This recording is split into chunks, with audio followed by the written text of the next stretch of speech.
Today, former US President Donald Trump under federal investigation for possible violations of the Espionage Act. Award-winning author Salman Rushdie stabbed on stage at a literary event in New York. The Attorneys General endorse a draft of national principles to address coercive control. US actor Anne Heche succumbs to her injuries a week after a fiery car crash in Los Angeles. The Rabbitohs move to 5th spot on the NRL ladder after a dominant thrashing of the Eels. And coming up on the program, the King of Science, Dr. Karl, joins us as National Science Week kicks off today.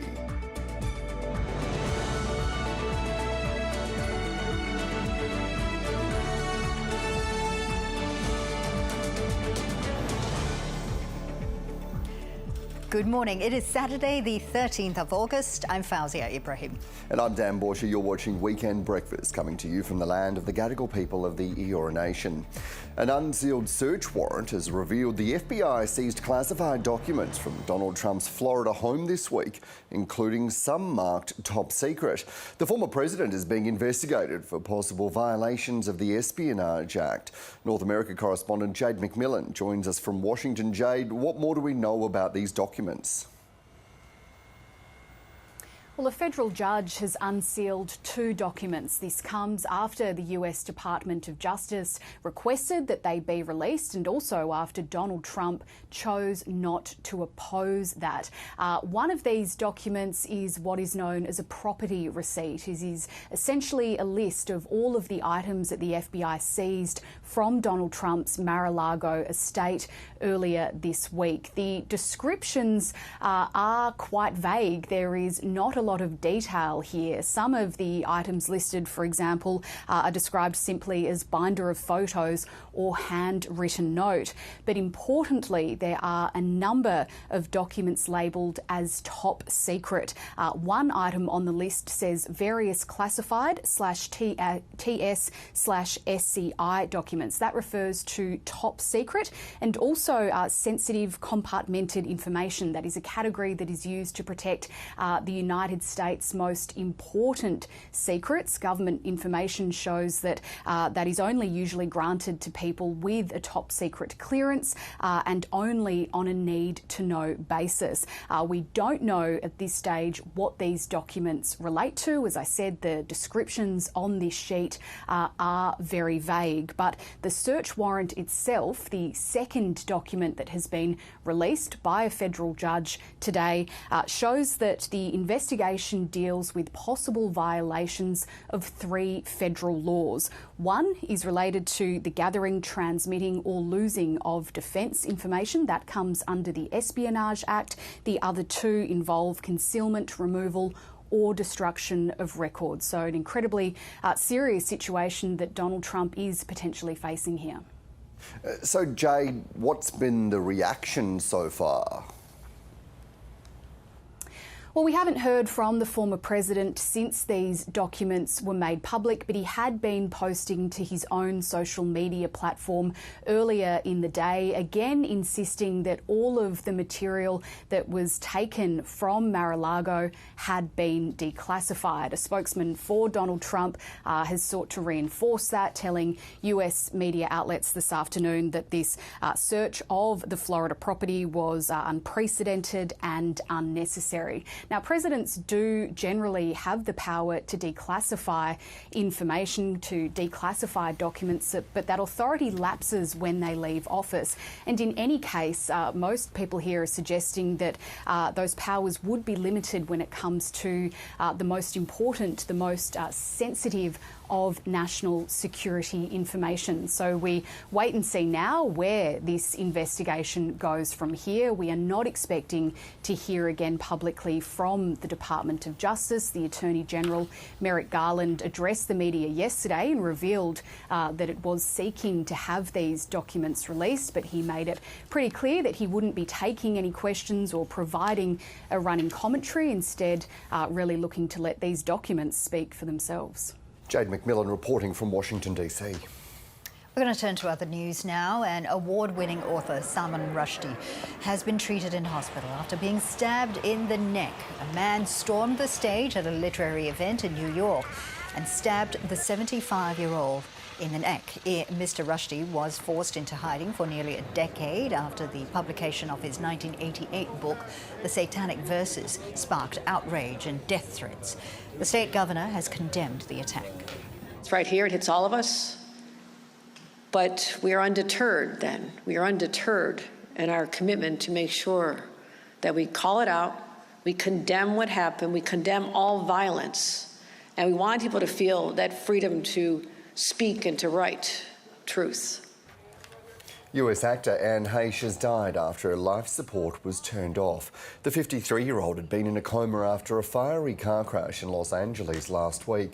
Heche was a prominent film star in Hollywood in the late 1990s, playing opposite actors including Johnny Depp and Harrison Ford. 10 people, including 2 children, have died in a mass shooting in the tiny Balkan nation of Montenegro. Another 6 people have been wounded by the 34-year-old gunman who was shot dead by police. It's believed the attack came after a family dispute, with the man shooting his relatives before killing people on the street.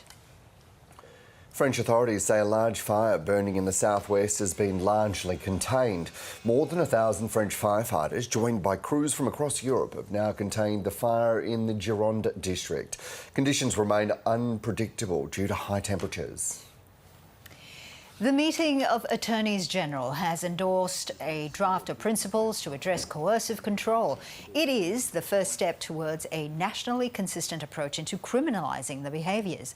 The Attorneys General also discussed strengthening criminal justice responses to sexual assault and defamation law reform. A month-long campaign of industrial action on New South Wales trains continues in parts of the state today. Ticket gates will be left open at some train stations. Sydney Trains is urging commuters to continue paying for fares. The action is part of a long-running dispute with the state government over the safety of a new fleet. A mammoth event is literally being trumpeted around the world today. It is, if you didn't know, World Elephant Day. Now, elephant handlers are celebrating our largest land animals in all their majesty. That looks quite majestic there, doesn't it? They hope to raise awareness of the elephant struggle for survival, with just 400,000 of them left in Africa. It is a good day to celebrate elephants, isn't it? It certainly is. Look at them leading with their trunks there. I know. Oh, yeah, amazing. I love them. I love them. Such spectacular. Yeah, creatures. they're very graceful as well. Now, just in case you weren't sure, don't adjust your sets. Yes, Joanna is not with us this weekend. It is, after all, Dan Borscher. Welcome back to Weekend Breakfast. Hey, good to be with you. Thanks for having me. Oh, great to have you back. Jo is taking a little bit of a break this weekend, but Dan is here stepping into her delicate shoes, and we do trying to. Let's turn to sport now. Daniela and Tilly in the studio with us. Let's start with AFL. Danny, what's up? Yeah, a win by the Brisbane Lions, and that moves them into second on the ladder, beating St Kilda by 15 points. They were leading by 22 points at half-time, trailed by 5 heading into the final quarter, but went on to win. Cameron Rayner, he booted 4 second-half goals to help seal that victory, and that all but ends St Kilda's finals aspirations, with the Saints now sitting outside the top 8.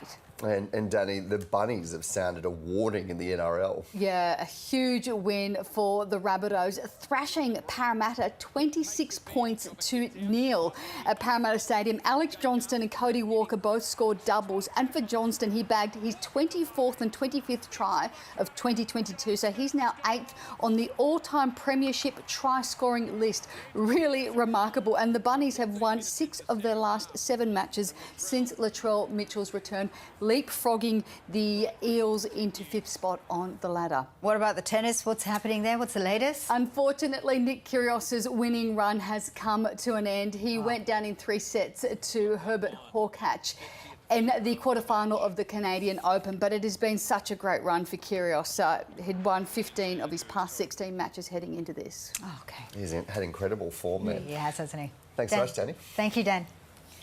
Well, still to come, after a 2-year hiatus, thousands of people are heading back to Edinburgh for the annual Fringe Festival. That's right. Now, this year, it is a huge year for Aussie artists. We have the largest ever contingent performing at the festival, which celebrates everything from comedy to theatre and the spoken word. Our roving reporter is also in Edinburgh. She's a bit of a secret for us. So we will be getting a taste of some of the Aussie acts making the headlines there. Isn't it so great to see these performers back on stage, entertaining crowds? Absolutely. Now, there is a particular play called Counting and Crack, and it is an amazing... This is part of it here. Now, this took Sydney by storm. It's a story about Sri Lankan immigrants who've come to Sydney and made, you know, Australia their home and everything. When it opened at the Sydney Festival, it was just huge. It had such an amazing reception, and it has taken the Edinburgh Festival by storm now. It's got 5-star reviews. Wow. It had standing ovations. So, you know, it's good to see an Australian play making it on the huge stage. Having an impact globally as well. Absolutely, yeah. We'll be looking forward to leaning into that and having a bit more of a yarn about that a bit later on. For now, though, let's check in on the weather in the capitals. Rain in Brisbane, showers easing in Sydney. Drizzle ahead for Canberra, Adelaide and Perth. Thunderstorms expected in Melbourne. A late shower over Hobart and sunny with a top of 34 and glorious in the top end in Darwin. Now, back to a story that we've been reporting this morning. Award-winning author Salman Rushdie has been stabbed in the neck at a literary event in New York. A man stormed the stage and began attacking the 75-year-old as he was being introduced. Rushdie's book, The Satanic Verses, has been banned in Iran since 1988, and there's a bounty of over $3 million on his head. Salman Rushdie was flown by air ambulance to hospital after the attack in New York State. Prize-winning author, the target of Islamist death threats for decades, was about to give a lecture when a man assaulted him on the stage. Local police said he'd suffered an apparent stab wound to the neck. Other reports suggested multiple wounds. We saw somebody run onto the stage from where I was sitting. It looked like it was to my left, so stage right, perhaps from behind, and repeatedly stabbed Salman Rushdie. And it was just an absolutely horrific thing to witness. Here's an individual who has spent decades speaking truth to power, someone who's been out there unafraid, despite the threats that have followed him his entire adult life. Iran's then spiritual leader, Ayatollah Khomeini, issued a fatwa, a death threat, against the novelist in 1989 after the publication of his fourth novel, The Satanic Verses. There'd been mass protests by Muslims across the world against a book inspired by the life of the Prophet Muhammad. Sir Salman went into hiding for 10 years, burned in effigy from the streets of Islamabad to London. No, it's easy. In recent years, Sir Salman's been a more visible presence after the Iranian government distanced itself from the fatwa. What happened today is a stark reminder that the threat of violence never went away. And just a very quick update here. We're hearing from Reuters, which is reporting that the suspect has been named, and police in New Jersey say that his name is Hadi Matar. He is 24 years old, and he had been acting alone. Police are also saying that he had a pass access for the event where Rushdie had been attacked. So there you have it. That's the latest coming out of Reuters there. The suspect is named as Hadi Matar, 24 years old, and he had access to the event that Salman Rushdie had been appearing at. We will bring you more on this story as it develops. Yeah. In other news now, and the green lawns and fields of England are almost unrecognisable after a hot and dry summer. The country is now in the midst of its second extreme heat wave in a month, and famous green vistas have turned brown. Yeah, it's a real shame. Already several districts were under water restrictions, but now drought has been declared in most of southeast and central England. Isabella Higgins reports now from London. Walking around London, something doesn't look quite right, and that's because places that were green are now brown. It's hard to believe that this patch of bone-dry dirt was a grassy lawn just weeks ago, and scenes like this aren't uncommon around the UK, particularly here in the southeast of England, where some places have experienced their driest July on record. On top of that, the UK is sweating through their second heat wave in just a month. Now, it's affecting everything from parks to lawns to golf courses, but more seriously, water levels in reservoirs, rivers and streams are also dropping. We had quite a dry winter from January onwards. We haven't had any particularly rainy months since. Where we're at is a kind of 1 in 10 year drought. Now, farmers and suppliers are warning that these conditions are affecting farms around the country, and in the coming months, people in the UK will be seeing the impacts of this on their supermarket shelves. So we're missing out on this classic English summer vegetables like broad beans, peas. Literally in the fields, they just cooked. And the ones that didn't cook were so small, you're getting like 3 peas in a pod. On supermarket shelves, they'll notice the size. They'll start thinking, oh my God, that cauliflower looks like as big as an orange. You won't get that size. Supermarket, again, it's the price. Something they were used to paying, a cauliflower 70, 80p is £2 now. These unprecedented conditions have caused alarm among some, with many calling on the government to do more, as people fear that these conditions may become the new normal. Isabella Higgins there with that report. We're going to turn to business news now. In fact, let's take a look at how the US markets closed overnight. We saw Wall Street there closing a little bit higher due to some optimism seeping back into the US stock market as investors take comfort in data reflecting inflation was cooling, with speculation that the Fed won't be raising rates as steeply as expected. Looking at the Aussie markets now, the ASX 200 closed 0.5% lower, but still posted its 4th week of gains. A surge in energy stocks made up for a pullback in the property, tech and health sectors. Oil prices plunged by 2% due to concerns over supply disruptions in the US Gulf of Mexico. Reuters, however, is reporting that repair work is being carried out on damage to a pipeline that had halted operations at 7 platforms. The Australian dollar currently trading a little bit higher now at 71.2 US cents. And we're going to stay with finance news and bring in Julia Lee, the portfolio manager at Berman Invest. Julia, great to have you on Weekend Breakfast again. Great to be here, Fauzi. I'm actually at State Street now. Oh, wonderful! Now let's just talk about the US inflation, right? We are seeing signs of it easing right now. And, as we just said there, investors are a little bit optimistic, maybe that the future rate rises by the Fed Reserve won't be as steep, won't be as frequent as well. What are you making of that?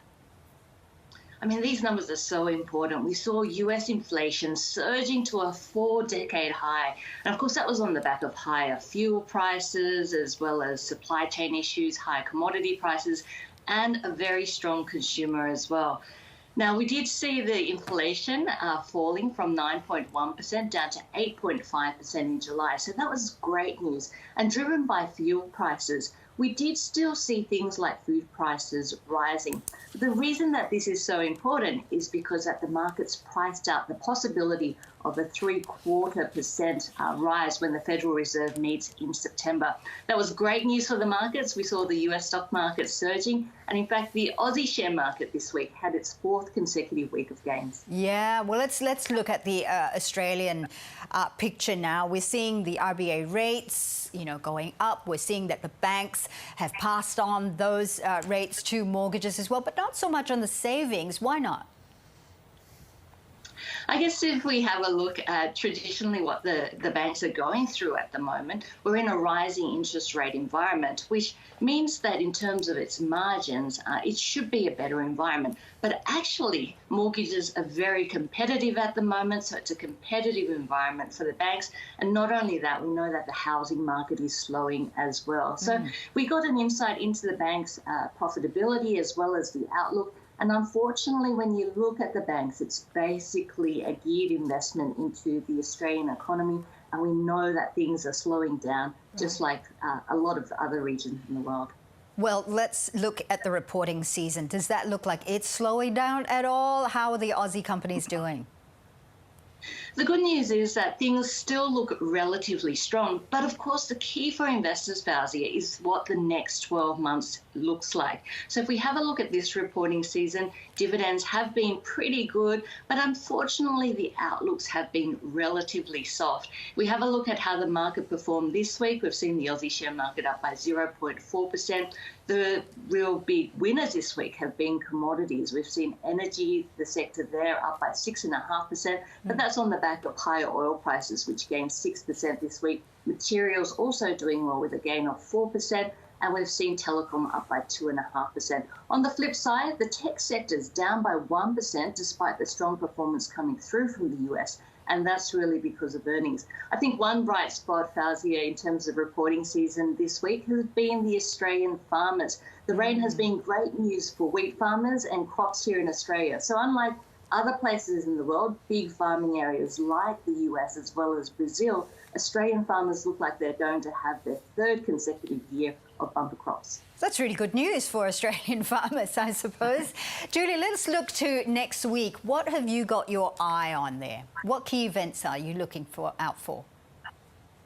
Well, Fauzia, given that we've seen interest rates rising so rapidly in 2022 from just 0.1% all the way up to 1.85%, I think the Reserve Bank minutes around its last meeting are going to be important for the market. In particular, whether we have seen those rate rises nearer to the end rather than the beginning of the cycle. And of course, on Thursday, the all-important jobs report out here in Australia. We know that when jobs are strong, that's also an inflationary environment where prices are rising rapidly. So we are seeing unemployment down at just 3.5%. We're expecting that to continue. And last month, we're expecting to see 25,000 jobs having been added. Julia, always great having you on Weekend Breakfast. Congratulations on the new move as well. Julia Lee there from State Street. Thanks. Thanks, Fauzia. Yeah, great news about the commodities for farmers, isn't it? Oh, fantastic. Well, it's been a long road to recovery in bushfire-hit towns such as Cobargo on the New South Wales far south coast. But plans are coming together to bring the town's centres back to life. Now, dozens of local artists are helping to add a dash of colour to those streets. 2.5 years after the Black Summer bushfires, the scars still linger on Cobargo's main street. But an unusual art project is helping to bring life back to the town. 35 local artists and community members aged from 5 to 75 have spent the last year painting almost 60 telegraph poles around town, with images reflecting the spirit of the small community and inspiring hope after the fires. It's a beautiful splash of colour in a street that is still devastated. I think it's just given people something to feel good about. The project was initiated by members of the town's 2 art galleries, with the cost of materials covered by bushfire recovery funding.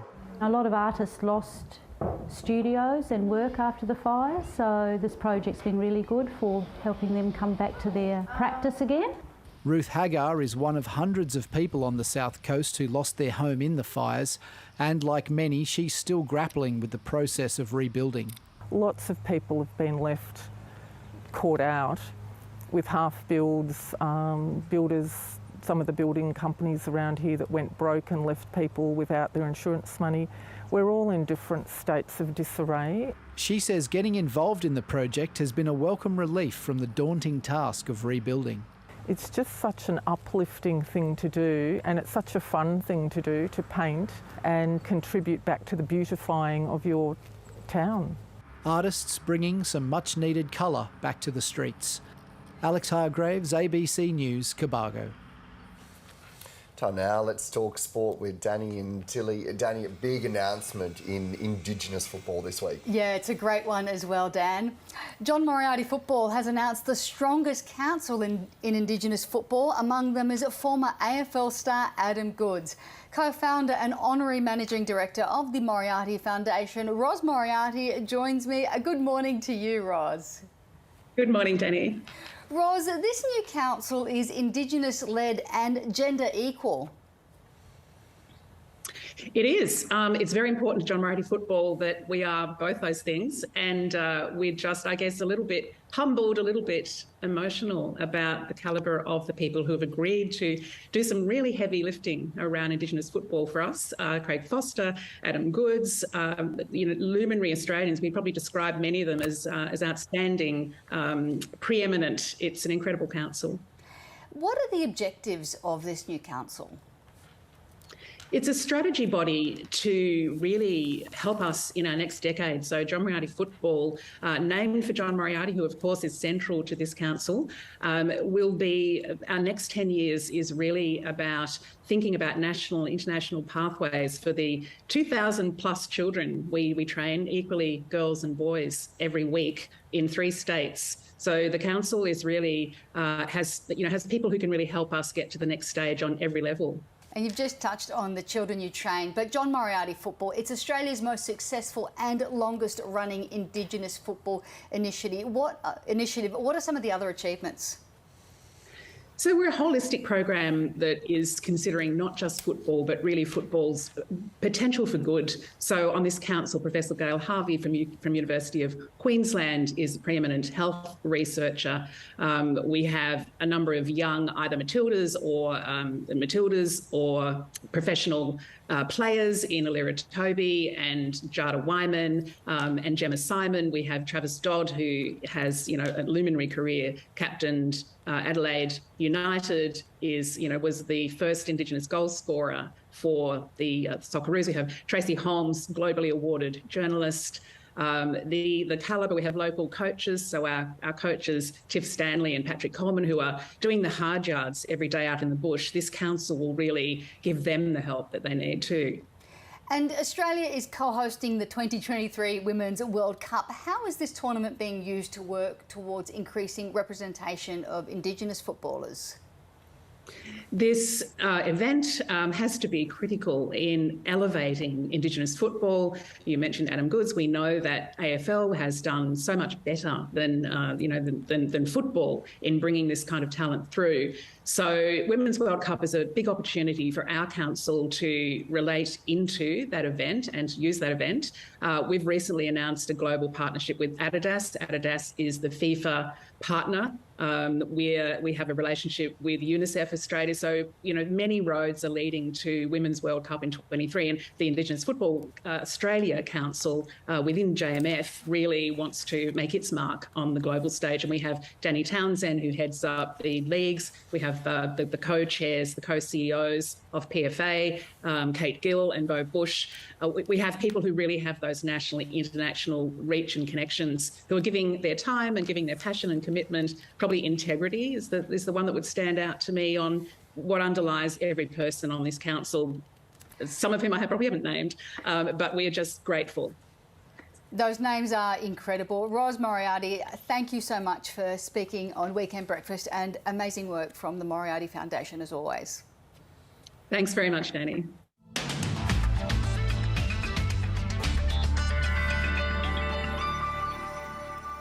Looking around the country, starting in Queensland, showers and mild in the southeast, mostly sunny and warm in the north, sunny with mild temperatures in the west. To New South Wales and the ACT, showers abound for the east and snow on the Alps, showers with possible storms in the southwest, mostly sunny elsewhere. In Victoria, late thunderstorms and cold for most of the state with snow in the Alps, showers with possible storms for the northeast. In Tasmania, a mostly cloudy day in the southeast, a late shower and cold in the east of the state, showers and cold in the northwest. In South Australia, showers and storms in the southeast and over the central areas, mostly cold in the west and isolated showers and cold in the north. Across to Western Australia, and showers and cold around Albany and along the remaining southern coastal parts of the state. A late shower is expected for the northwest and a mostly sunny and warm day in the northeast. And to the top end, mostly sunny and warm across the north, clearing showers and mild in Arnhem Land, with a mostly sunny day over the interior, sunny and mild in the south. Looking ahead to tomorrow's forecast for the capital cities, for Brisbane and Sydney, mostly sunny. The chance of showers for Canberra. Melbourne, showers are on the way. Heavy rain for Hobart. In Adelaide, a high chance of showers. Mostly sunny in Perth, and a sunny and hot day for Darwin. The top stories now on Weekend Breakfast, and US court documents reveal former American President Donald Trump is being investigated by the FBI for possible violations of the Espionage Act. The federal agency seized multiple sets of classified information from Mr. Trump's Florida property earlier this week, including some marked top secret. A federal judge has unsealed the search warrant and a list of the items recovered by the FBI after the former president said he did not object to their release. Award-winning author Salman Rushdie has been stabbed in the neck at a literary event in New York. A man stormed the stage and began attacking the 75-year-old as he was being introduced. Rushdie's book, The Satanic Verses, has been banned in Iran since 1988 and has a bounty of over $3 million on his head. The meeting of Attorneys General has endorsed a draft of principles to address coercive control. It is the first step towards a nationally consistent approach to criminalising the behaviours. The Attorneys General also discussed strengthening criminal justice responses to sexual assault and defamation law reform. US actor Anne Heche has died a week after a fiery car crash in Los Angeles. The 53-year-old was on life support after a car burst into flames when it smashed into a house. Heche was a prominent film star in Hollywood in the late 1990s, playing opposite actors including Johnny Depp and Harrison Ford. It's time now to take a look at what else is making headlines this morning. We're going to start today with The Australian, which has an exclusive on the Morrison government in the early days of the pandemic.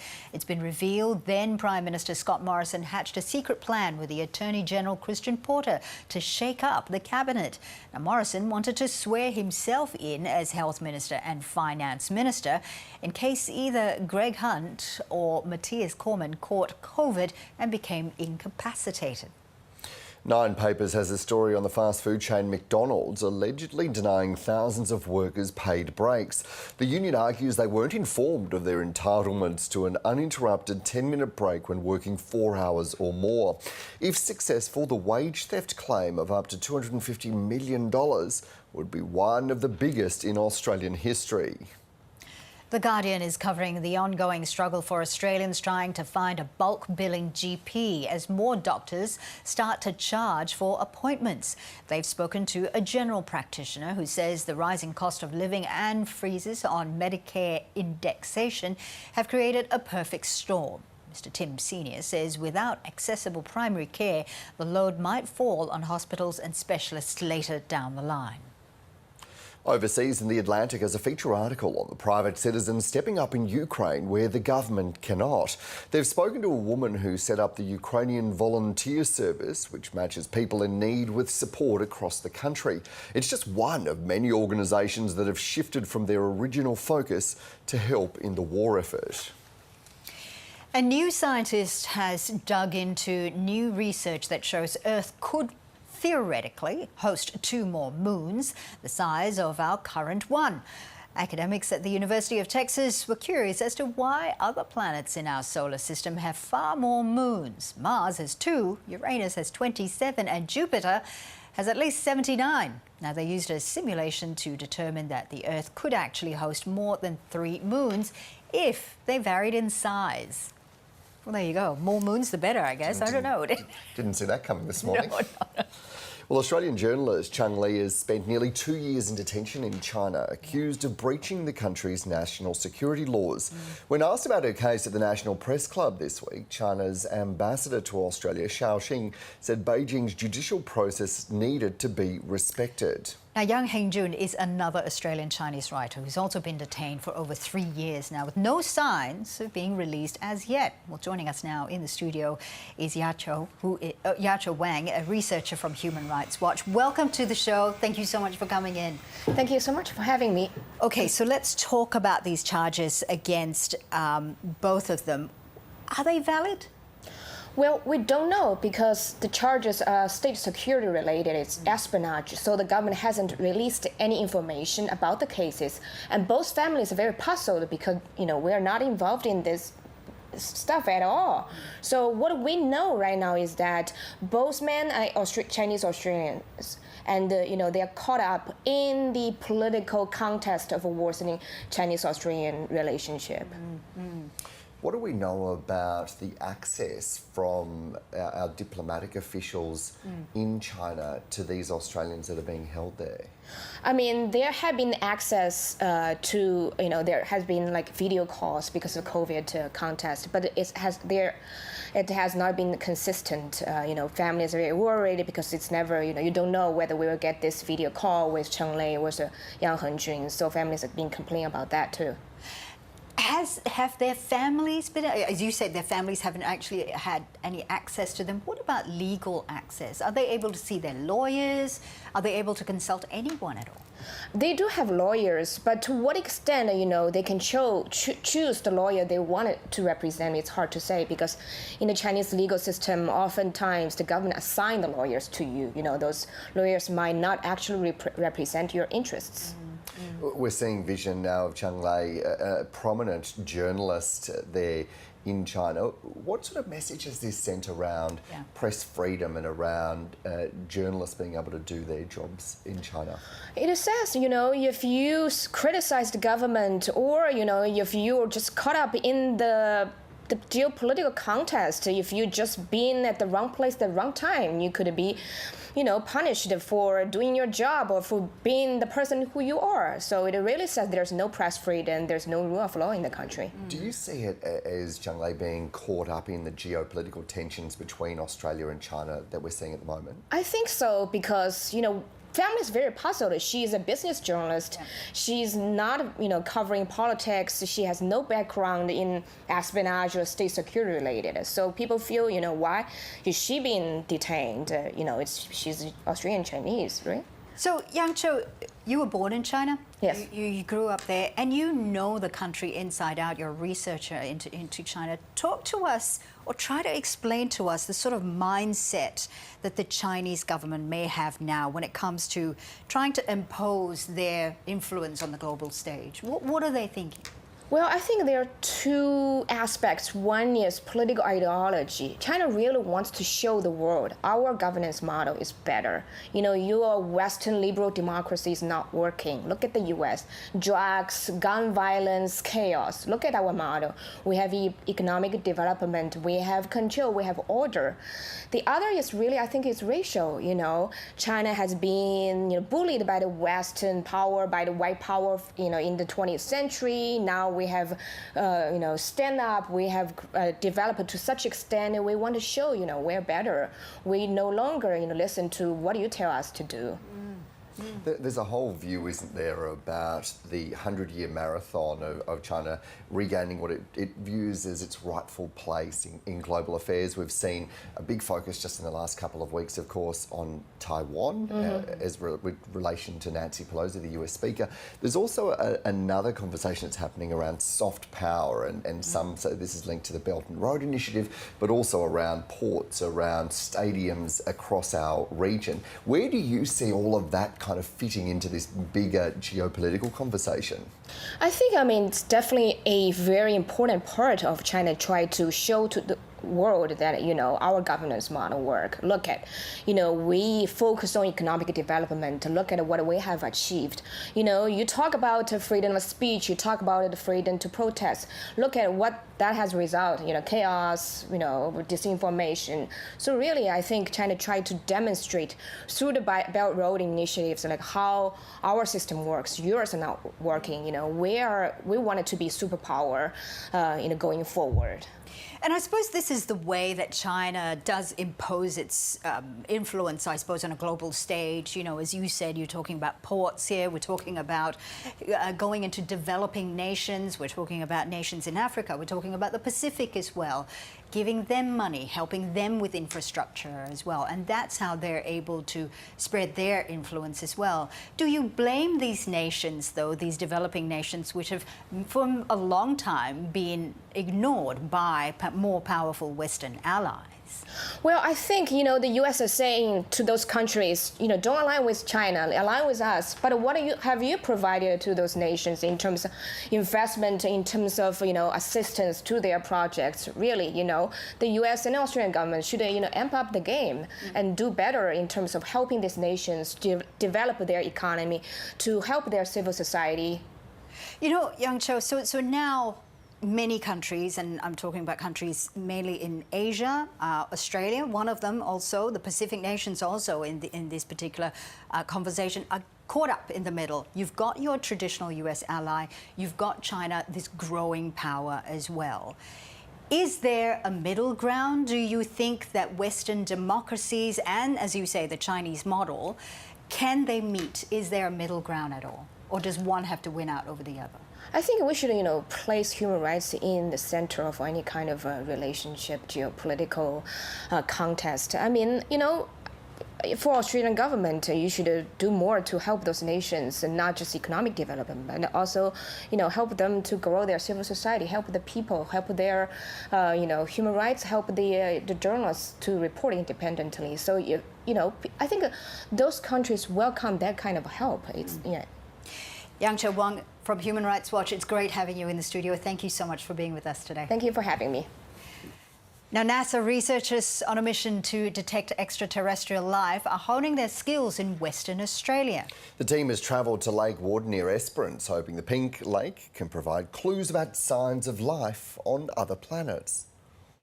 This landscape in Western Australia is just as otherworldly as it appears. NASA researchers say it's more similar to Mars than almost any other on Earth. It's the perfect place to hone their skills for hunting extraterrestrial life. We are members of the Oceans Across Space and Time project, which is a program funded by the NASA astrobiology program, and we're out here studying analogs or examples of what we think ancient Mars might have been like. The team travelled from America to study different ways life has marked the Salt Lakes. That could guide searches for extraterrestrial life on other planets. So Western Australia is unique because it has both very, very old rocks, so here in the Yilgarn Craton, somewhere around 2 to 3 billion years old, as well as highly acidic water. And so those two combinations are things that we see on the surface of other planets. So it's really unique. They also turned to local traditional owners for insight. There is a lot of dreaming stories that we can tell them. She helped the NASA researchers with some testing. It's an awesome feeling, but it's been out at the same time. Yeah, we're working together. The researchers will use data gathered in WA to write theses back in America. We're really excited to be here and very happy to be working with everybody. To actually be here, I mean, to be able to see an actual pink lake for my first time, I think it's kind of amazing. An out-of-this-world experience that one day could take them to another world. Emily Smith, ABC News, Esperance.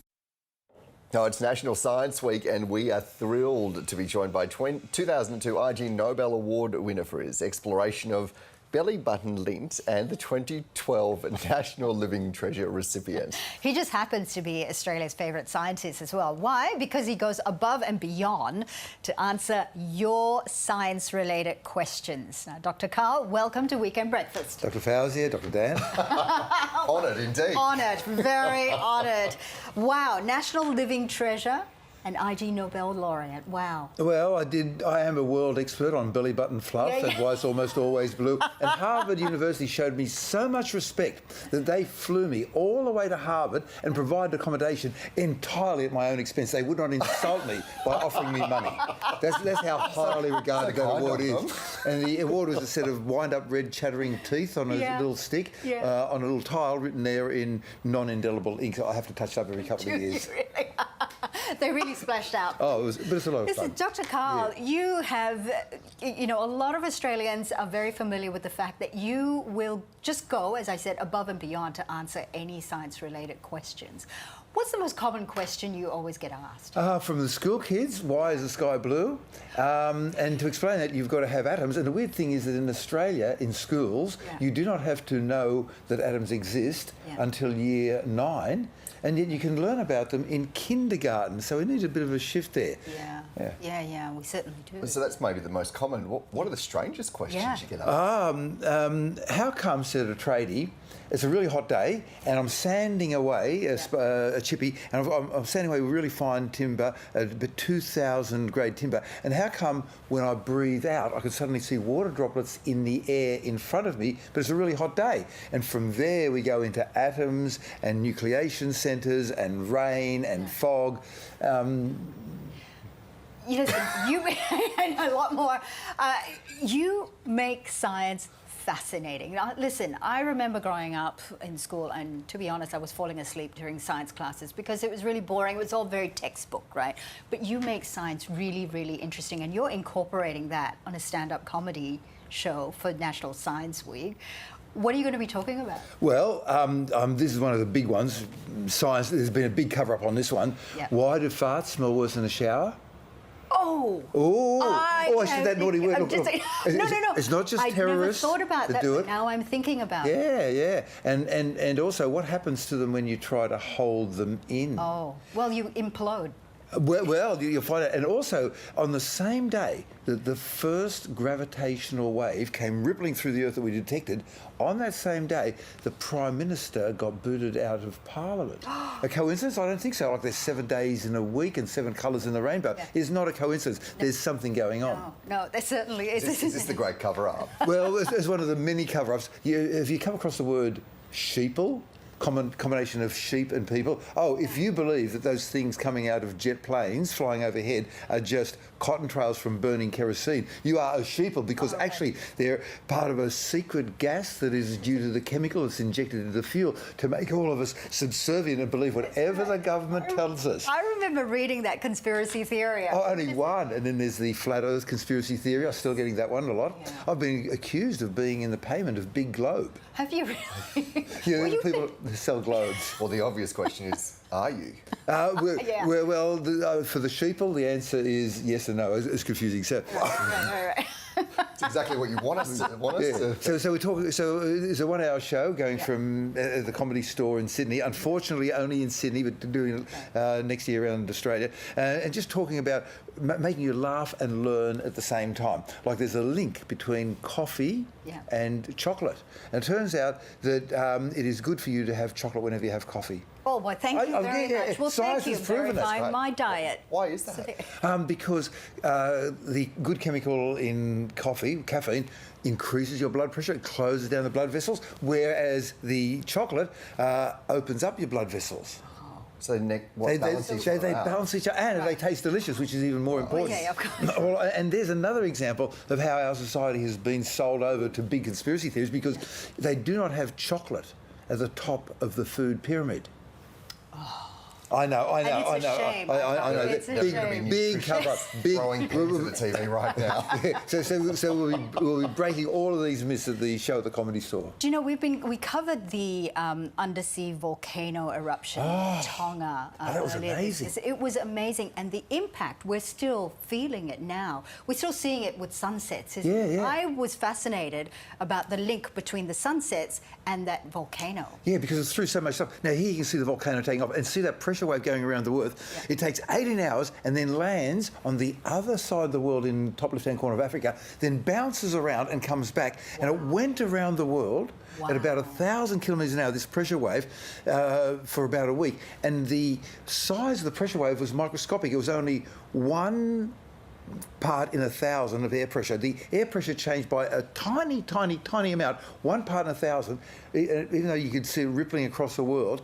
And the way I came across this weird thing, I was down at the beach and one of the surfers said, "Hey, Dr. Carl, how come the surf is crap?" And I said, "What do you mean?" He said, go and try it. So you go in, and normally there's the waves coming this way and a backwash, but it was like being in a washing machine, and the waves were coming from every different direction. You just feel it pulsing against you, and we don't know why. But that tiny change of 1 part in 1,000 of air pressure suddenly made all these changes in the ocean around the world, and we're still trying to find out why. Is that like that concept of the ripple effect, that a butterfly flapping its wings on one side of the planet can have an effect on the other? Is that actually... There's some sort of weird thing where a tiny change here causes a big change further down the line, which is, of course, that the surf is crap. Just pointing for those surfies. Yeah, that's right. And we still don't know what the long-term impact of it, though, is. Yeah, that's right. So the short term is that it's through a lot of water vapour in the air, so we're going to get a little kick in global warming, but that water vapour will come out fairly quickly. Long term, we don't know, but it was just such a huge thing. Do you know they heard it in Alaska? They heard the sound all the way in Alaska because there was a little duct that carried across. So you like to think that the Earth is solid, but the solid part is kind of like a sheet of paper around a golf ball or something. It's very, very thin. So we like to think that things are solid, but we're just sort of floating like little butterflies or like little bits of rubbish in the gutter of life on a rainy day. Yeah. We've got no control over our destinies. I know. A depressing way to see ourselves. Bits of rubbish in the gutter on a rainy day. Yeah, but it's kind of like a roller coaster ride. What matters is the ride. The ride is a lot of fun. Absolutely. I do need to ask you a serious question, though, as a scientist. You know, and you were talking a little bit about conspiracy theories earlier on. How do you compete? You know, as a scientist, how do you compete with the short sort of pop science that we're seeing on TikTok and on Instagram, and everybody believes what's happening on those, you know, social media platforms? By going on to TikTok. Oh, okay. So I've been on TikTok. One of my most successful TikToks was, if you're having a rum and cola, why does a diet one get you drunker than a regular one? And so there you go. Now you have to have a license to drive a car, right? Yeah. But we have a legal drug in our society called alcohol, and people are not taught that diet drinks get you drunker. So I explain this on my TikTok feed, Dr. Carl. And in fact, how do we combat it? Well, with TikTok, the average age of the person is under 20, and two-thirds are under 20, and two-thirds are female. Okay. And the reason I've gone on to TikTok is that for evil to win, good people do nothing. So I've gone out there doing important things like explaining diet drinks. So people say, okay, on one hand, if I want to get drunker, I can have diet drinks. But on the other hand, if I want to keep control of myself, I have to know what this legal drug is doing to me. Right. So you can end up in the wrong place. So I'm just trying to give the information in short, sharp bursts, which have to be about 15 seconds, because sometimes you'll do a 10-second TikTok, and then they'll ask a question that's answered in the second 5 seconds, right? They'll watch 5 seconds and say, hey, what about this? And so just go for another 5 seconds. But you do it so well, and we thank you so much, Dr. Carl. We thank you. Thank you, Dr. Dan. Thanks for coming in. Wow, I'm still stuck on gutter in the rubbish in the gutter. I'm still stuck about why your fart is more smelly in the shower than anywhere else. But then, you know, that's where my brain goes. Right. After a 2-year pandemic-induced hiatus, the Edinburgh International Festival is back. This year sees the largest Australian performing arts contingent at the prestigious Scottish event. Roving reporter Kerry Stanley is at the event exclusively for Weekend Breakfast.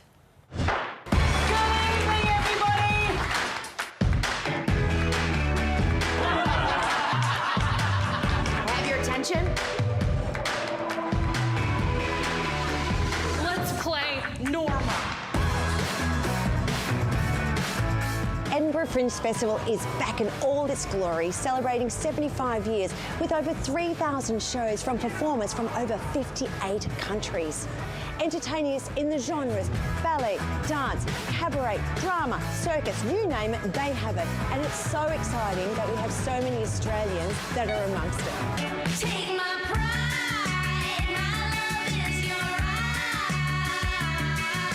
You know you won. Briefs Factory have been coming to Edinburgh Fringe since 2011, and this year the company are presenting 2 shows, Bite Club featuring Sahara Beck and Sweatshop.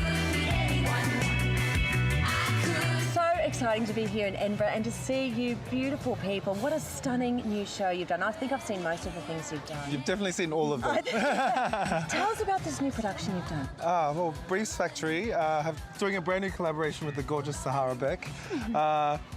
It's new and it's different. It's still within the spirit of Briefs. I feel like times have changed a bit, so we thought we might make something different. And this is actually a really exciting growth spurt. I think shows are like children. I guess it's like music as well. You can't choose your favourites.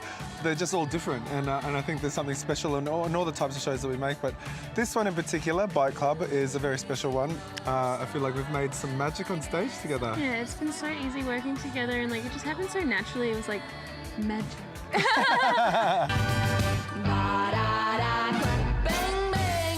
Briefs, I think, while we might fall short on many things, I think something that we pride ourselves in is the things that are free. Being approachable, being kind, being generous, being full of love, being passionate. They're all things that you can have for free. So they're definitely things that we are rich in. They could see me now, that little gang of mine. I'm eating fancy chow and drinking fancy wine. I like to stumble thumbs to see for a fact the kind of top drawer, top-notch friends I attract. Tell us about this amazing residency that you have here at House of Oz. Well, what it was is that we were all asked, we were over in Australia and asked to come and do this. And what an experience, to be in Edinburgh, to be associated with the country that I love, I do, and it's just going really, really well.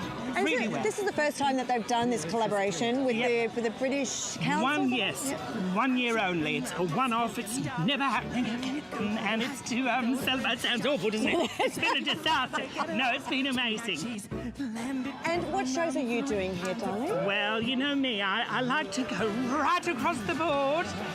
In the mornings, I've got children's story time, not every day, because it's an early one. And then in the afternoon, having a high tea with Dolly. And then in the evening, it's more of like a chat show with our bosom buddies and various guests. Drinking fancy. So if you happen to find yourself on this side of the world, the festival goes for another couple of weeks. So check out a show or two. Otherwise, you'll be able to see your favourite Australian artists back home. The inimitable Kerry Stanley there.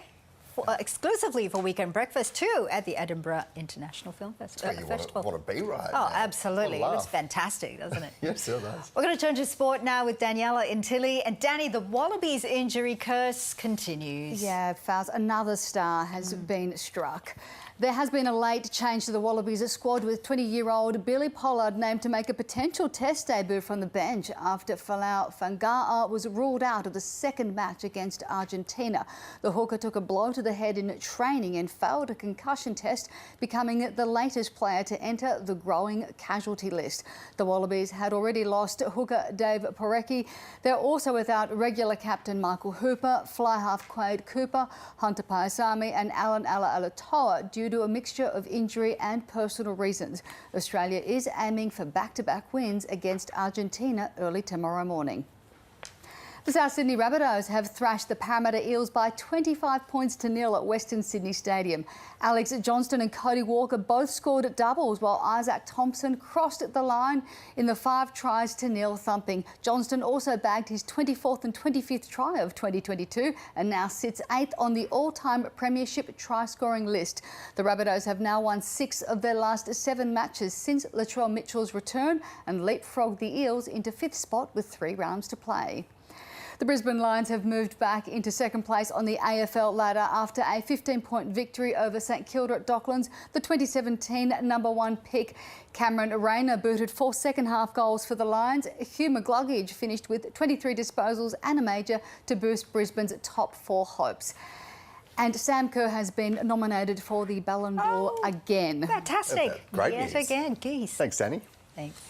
Well, there's plenty more coming up on Weekend Breakfast. We're looking at the rise of AI, what it means in your day-to-day life, plus how it's increasingly being used in warfare. That's right. You don't want to miss this one too. A moving documentary about one family's struggles with dementia, and now it's turned into a global phenomena, this film.